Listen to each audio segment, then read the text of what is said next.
From roads and rails to water pipes and broadband, our nation's infrastructure is critical to everyone. And this week is designated nationally as United for Infrastructure, a time to highlight needs to modernize and reimagine it in a myriad of ways. Here to discuss is Ed Mortimer, the Vice President of Transportation Infrastructure with the United States Chamber of Commerce. Good morning, Ed. Morning, Micah. Good to be with you. Now, thank you for joining us this morning because let's get right into the basics. What exactly is United for Infrastructure and what is the significance of this week? So United for Infrastructure started 9 years ago when business joined with organized labor and other stakeholders to say, look, infrastructure is a critical part of our lives, both from an economic standpoint and quality of life. And so we wanted to highlight 1 week out of the year where we recognize the unique contributions that our infrastructure plays to our nation's quality of life and economic growth. And this year, we're focused on getting federal legislation that can allow us to not just fix potholes, fix an old system that was built 50 to 100 years ago, but to modernize. And we know now is the time, as we're getting through the pandemic, that we can make investments in building new roads and bridges. Also looking at things such as high-speed rail and modernizing our water systems, rural broadband. And so these are assets that Americans can benefit for many years to come. And so our groups are really excited about the week to highlight the various efforts around the country and in Washington that we can do to make our infrastructure better. And you kind of mentioned it during that answer, but really, where is the most attention and investment needed to address our nation's infrastructure? Micah, that's a great question. I wish we had an easy one. The problem is all of our infrastructure is in need of significant investment and modernization.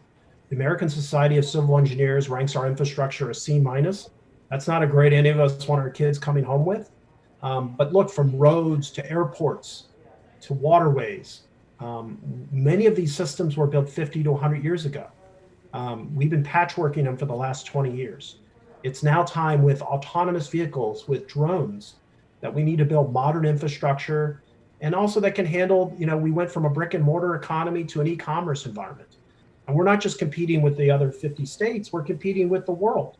And other parts of the world are making these investments. And so now is the time for a federal vision then can allow state, local, and private sector partners to join the effort to make sure we do what Americans do best, which is to use their ingenuity and to build something that's the envy of the world.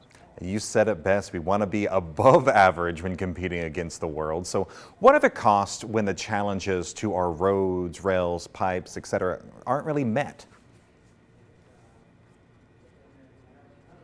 So the cost of doing nothing actually cost us more than the conversation we're having right now about how do you pay for this.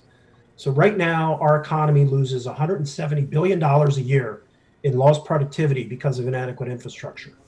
Just looking at our roads and bridges, right now the average American loses $1,000 a year due to a busted axle, a blown tire, due to these inadequate road conditions. We also lose an extra $500 due to wasted fuel costs sitting in congestion. So there's a $1,500 cost of doing nothing versus some of the proposals are being talked about would cost the average American $100 a year. Our view is these are investments worth making.